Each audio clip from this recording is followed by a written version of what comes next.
Hello students, myself Rakesh Misra. This is Microbes in Human Welfare Part 4 video. In previous 3 video lecture I have described you different uses of microorganisms like microorganisms may be in household products. As you all know, microorganisms in short known as microbes.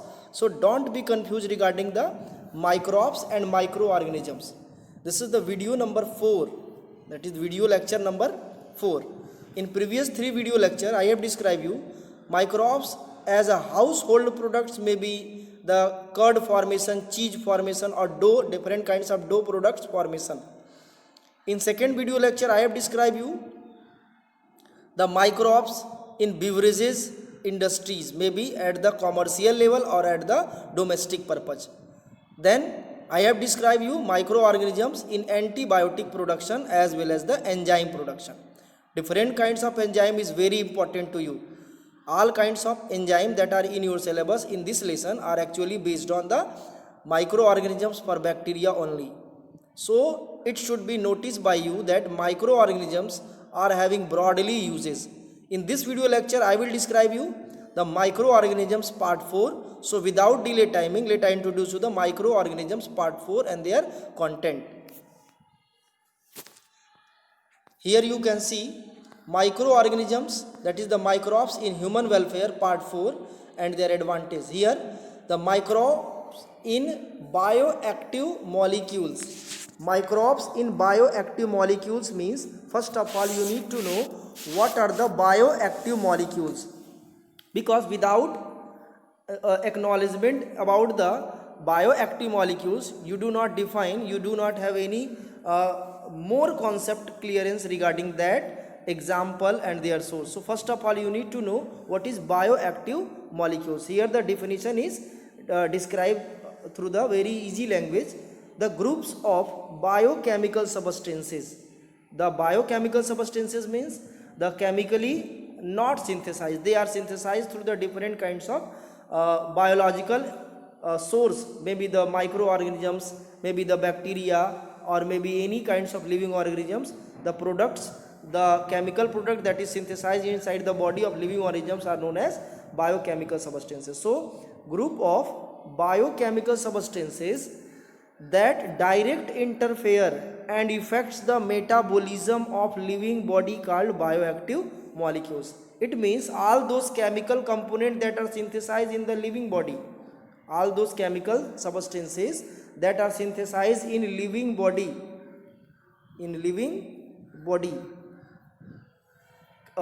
directly interfere with the metabolism of living body, means metabolism like the respiration, digestion, blood circulation, nutrition and every kinds of metabolic activity that are often occurs in our body directly interfere by those kinds of chemical substances that are synthesized in the living body are known as bioactive molecules.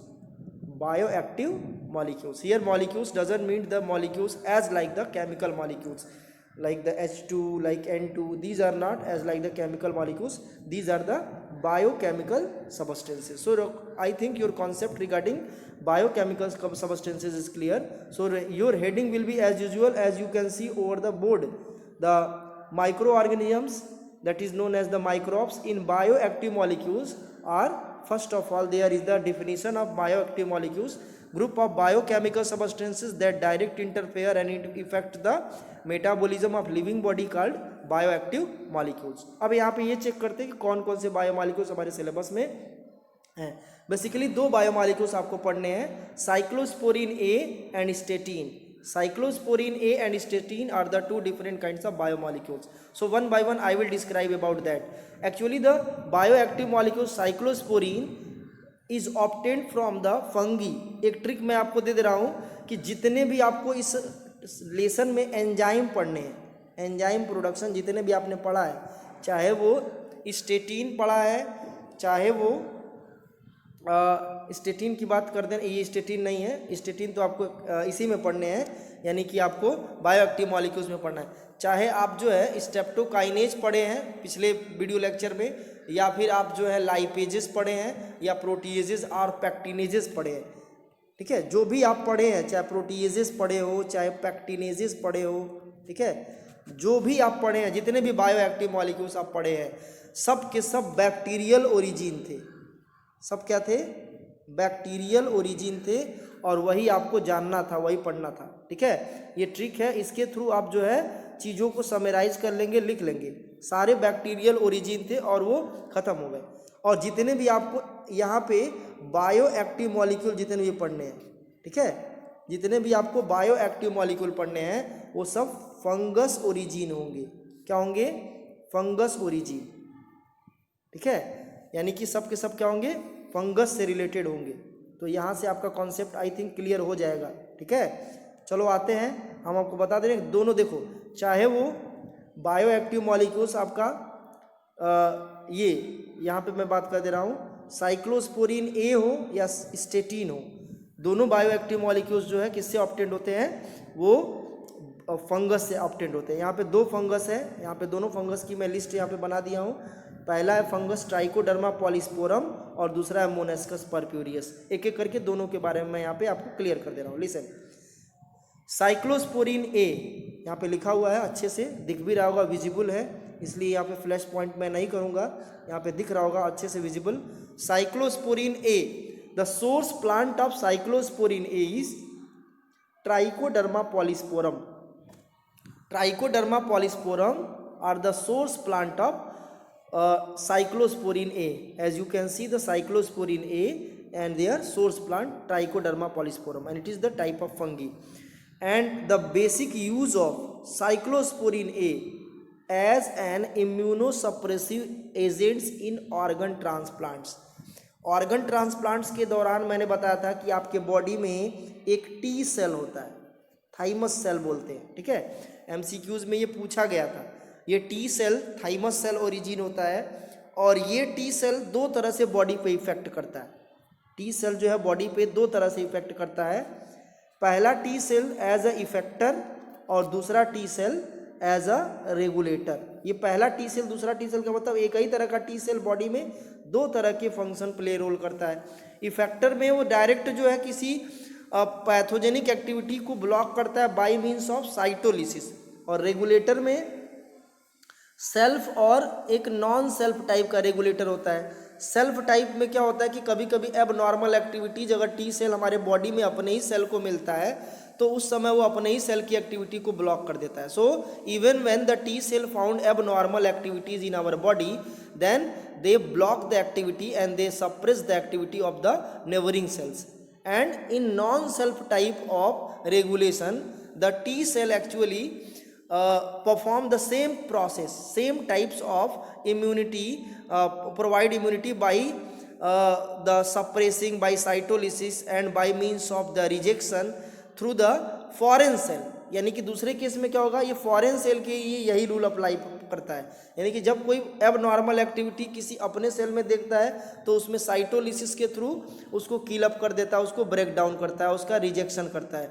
लेकिन अगर T cell अपने ही किसी cell के अलावा बाहर से आए हुए किसी सेल पे अगर एब नॉर्मल एक्टिविटी देखता है तो वो क्या करता है कि उनकी एक्टिविटी को ब्लॉक करना शुरू कर देता है। और बाहर से सेल हमारे बॉडी में कब आते हैं? During the organ transplantation. ये आपको जानना है। Organ transplantation carry the lot of tissue.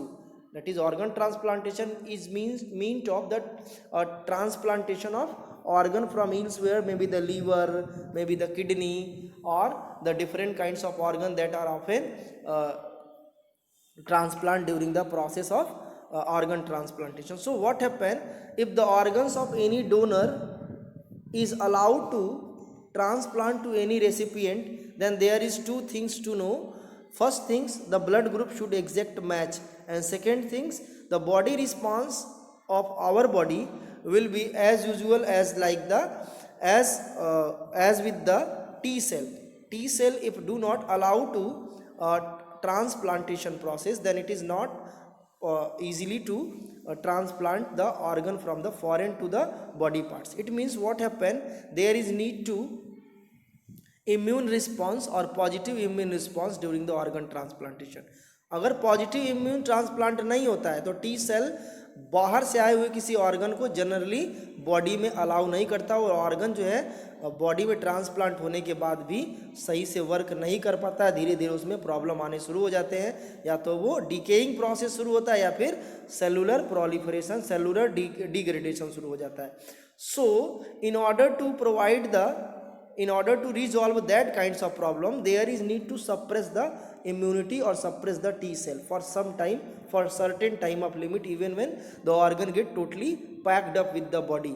तो क्या होता है बॉडी में बाहर से आए हुए पैथोजन, बाहर से आए हुए किसी ऑर्गन को अगर अलाउ करना है तो ब्लड ग्रुप मैच करने के बाद इम्यूनिटी को कैसे हम अलाउ करते हैं, इम्यूनिटी को कैसे हम शांत रखते हैं, by means of immunosuppressive agents. ये इम्यूनोसप्रेसिव एजेंट्स, इसको इम्यूनोसप्रेसेंट भी बोलते हैं. क्या बोलते हैं? Immuno suppressant. एग्जाम में कभी कभी ऐसे भी दे देता है, immuno suppressant. Immuno suppressant means the immuno suppressive agents. और इम्यूनो सप्रेसिव एजेंट्स क्या करता है बॉडी में?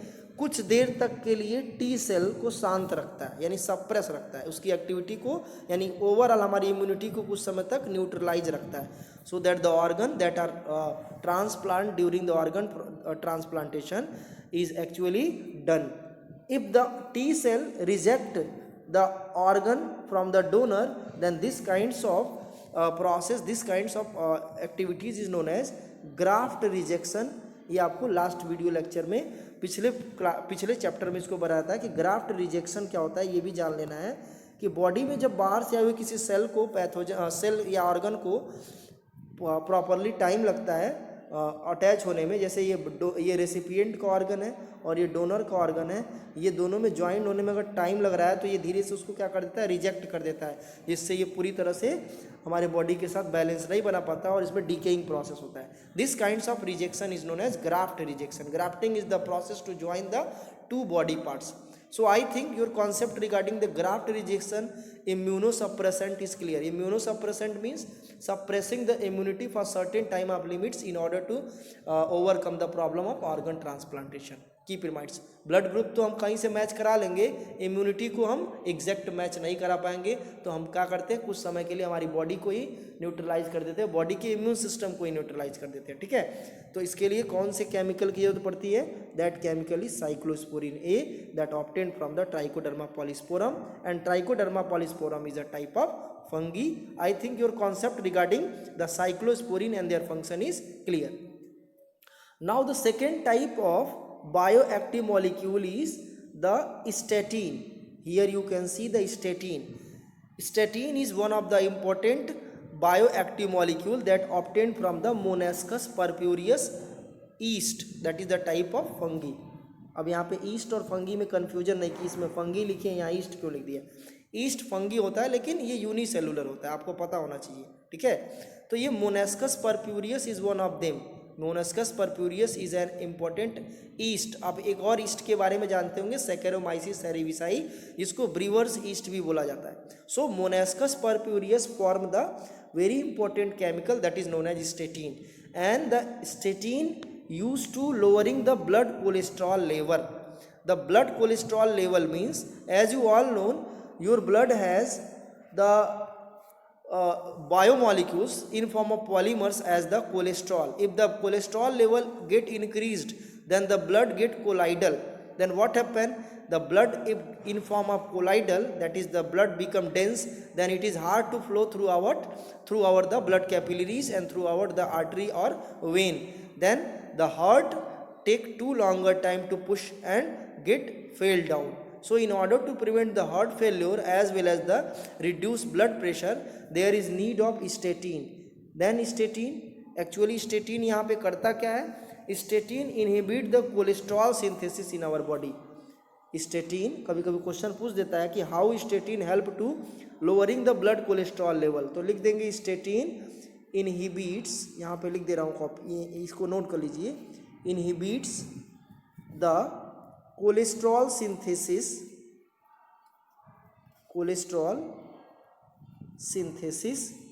in our body. So statin inhibit the cholesterol synthesis in our body so that the overall production of cholesterol get reduced down. I think आपके दोनों concept clear हो गए होंगे. That is the role of cyclosporin A and statin. Their source is important. The source of cyclosporin A is Trichoderma polysporum and source of statin is Monascus purpureus. Both are fungi.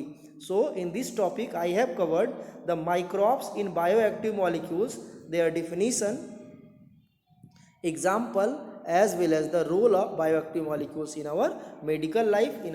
Now microbes as biofertilizers. You are well familiar with the word fertilizers. And what are fertilizers? Fertilizers are the nutritional resource for the plants, so that farmers take the advantage from the fertilizers. There is the ability of fertilizers to rapid enhance the nutritional supplements in crops, so beneficial for the plants as well as the plants dependent all enthusiasts like the farmers and me, you, etc. So here the fertilizers are the nutritional resource. Keep in mind. And biofertilizers can be defined as the all nutritional resource that come from the different biotic agents. I think your definition and the example of different kinds of fertilizers is cleared. That is the urea, phosphate, sulfur containing fertilizers, etc. In this video lecture I will describe you the biotic agent that involved directly with the plants and enhancing the nutritional supplements in plants, so they called as biofertilizers.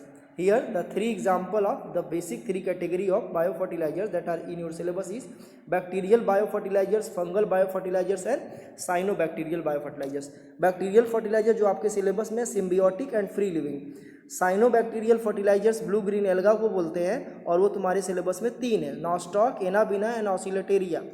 I will describe one by one about that, but here you should know that the fungal fertiliser सिर्फ एक ही आपके syllabus में, वो है mycorrhiza, इसलिए ये बहुत important है. ठीक है, माइकोराइजा काफ़ी टाइम से कंटिन्यूअस पूछता आ रहा है, इसलिए इस पर आपको थोड़ा सा कॉन्सेप्ट बना के रखना है. सो अब without delay timing let I introduce the bacterial biofertilizers. As I know that, as I introduce you that the biofertilizers are those substances, those biotic agents that enhance the nutritional values in plants.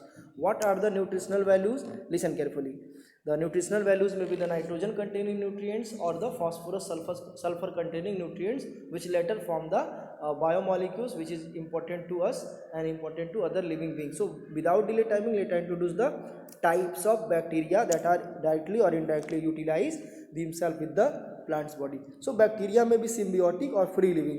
Symbiotic bacteria are those kinds of bacteria that are having the mutual behavior with the plants and directly depend themselves with the plants, as well as the plants also take some nutrients, some advantages from the living organisms. So living organisms that take advantages and provide advantages to the different kinds of other living beings are known as symbiotic microorganisms. Bacteria that are symbiotic, that show the symbiotic behavior with the plants, are actually the Rhizobium leguminosarum bacteria. It is the genus of Rhizobium and Leguminosarum. It means ये दोनों एक ही नाम है, भले ही नीचे ऊपर लिखे हुए हैं, बट आपको कॉन्सेप्ट क्लियर रखना है. Rhizobium leguminosarum bacteria is one of the important bacteria that are enhance the nitrogen by fixing them into the plants. Atmospheric nitrogen जो एयर में गैसियस फॉर्म में अवेलेबल है, उसको फिक्स कौन करता है? Rhizobium लेग्यूमिनोसोरम.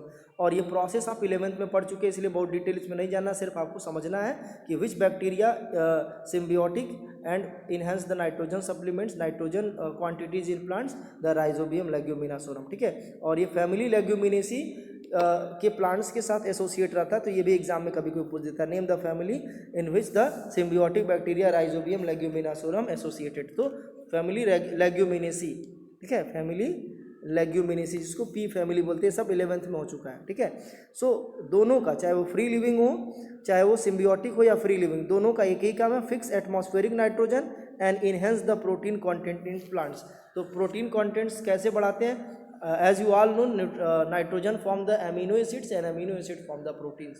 So the good source of protein, the source of protein is amino acids, and amino acid without nitrogen cannot establish itself with the plants.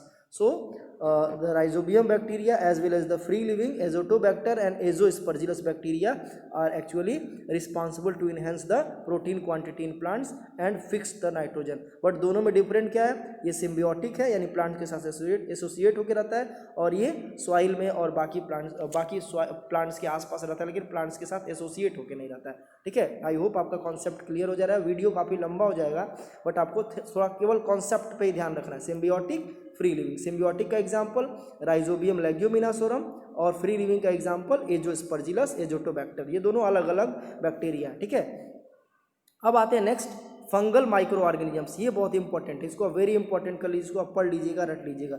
इसको मैं समझा रहा हूँ. लिसन, ये आपके सिलेबस में सिर्फ एक ही है, माइकोरहाइजा. ठीक है, माइकोरहाइजा के बारे में आप 11th में भी पढ़ चुके होंगे, बस इसमें डिटेल यही जानना है माइकोरहाइजा के बारे में क्या क्या जानना है. Mycorrhiza is symbiotic fungi that are associated with the higher dicot plants. इसको आप लिख लीजिए कॉपी में, ये हायर डाइकॉट प्लांट्स के साथ एसोसिएट होकर रहता है. It belong to genus glomus. Directly ये पूछ देता है name the fungi that belong to genus glomus and give the advantages to the plants. तो ये क्या हो जाएगा, जीनस ग्लोमस का एग्जाम्पल क्या हो जाएगा, माइकोरहाइजा. ठीक है, ये दोनों बातें तो एकदम आप रट लीजिए, पढ़ लीजिए, ये कई साल से पूछता आ रहा है, इसलिए मैं इसको समराइज कर दिया हूँ. ठीक, चलो आते हैं नेक्स्ट. अब आगे क्या पूछ रहा है, अब आगे पूछ नहीं रहा है, बल्कि पॉइंट आउट मैंने किया हुआ है. It increase the phosphorus level. इतना तो पॉइंट जो है इसके एडवांटेजेस पे है, इसको आपको जानना है कि इतना पॉइंट जो है, ये जो दिख रहा है, ये सारे पॉइंट जो दिख रहा है, ये सब जो है सिर्फ एडवांटेज है और ये इसका फीचर्स है. ये दोनों से आपको एडवांटेज नहीं लेना है, इस दोनों से आपको मतलब नहीं रखना. ठीक है, तो पहला एडवांटेज क्या है, it increase the soil level in plants. Second advantage, soil level नहीं, it increase the phosphorus level in plants. ठीक है, सॉइल में फॉस्फोरस लेवल को इनहेंस करता है, एग्जाम में कभी कभी पूछ देता है. ठीक है, एडवांटेजेस, तो आपके पास एडवांटेजेस 5 एडवांटेजेस मैंने समरी किया हुआ है, एक एक करके सारे के बारे में बता रहा हूँ. ठीक है, it increase the phosphorus level in plants. It tolerate the soil salinity. Some soils are salty in nature. Listen carefully, some soils are salty in nature, and that salt categories, the salt nature of soil is known as the saline soil. So saline soil can be tolerate, and it will be through the mycorrhiza. ठीक है, it tolerate the root-borne pathogens. The root-borne pathogens that are directly attack to the dicot plants. If the dicot plants associate with the mycorrhiza, then mycorrhiza itself kills the root-borne pathogens in order to prevent the higher plants. ठीक है, ये दोनों बातें आप लिख लीजिएगा. ये root-borne pathogens को चेक करता है और किल करता है. थर्ड वन क्या है, reduce the drought effect. As you all know, mycorrhiza are associated with the higher plants. और 11th में आपको बताया गया था higher plants के रूट के साथ फंगल हाइफा एसोसिएट रहता है. If the root of higher plants remain fail to absorb the water, then the fungal hypha begin to absorb the water in order to provide the water nutrients as well as the minerals to the plants. So it reduce the drought effect. It means after the drought there is the loss of water, and there may be the loss of water in the environment of plants, so that the plants may be died. In order to overcome that problems, the fungal hypha absorb much quantity of water in order to enhance the water supplement as well as reduce the drought effect to the plants. Now the last one is the enhance overall crop yield. Means overall crop yield, यानी कि जो grain का yield है या फिर vegetables का yield है, fruits का यील्ड है, फ्लावरिंग फिनोमिनन है, ये सब जो है ओवरऑल बढ़ा देता है. बिकॉज यहाँ पे देखिए जब इतने सारे इसमें एडवांटेज हैं, फॉस्फोरस लेवल का बढ़ाता है, रूट बॉर्न पैथोजेंस को किल करता है, तो ओवरऑल क्रॉप यील्ड तो बढ़ना ही बढ़ना है. ठीक है, तो माइकोरहाइजा के 5 एडवांटेज आप रट लीजिएगा. ये 2 फीचर्स तो बिल्कुल आपको याद होनी चाहिए, symbiotic and genus Glomus. So which fungus belong to the genus Glomus, the fungus mycorrhiza. ठीक है, ये जीनस ग्लोमस तो बिल्कुल एकदम आपका रटा जाना चाहिए. ठीक है, नेक्स्ट की मैं बात करूं साइनोबैक्टीरिया. Listen, the cyanobacteria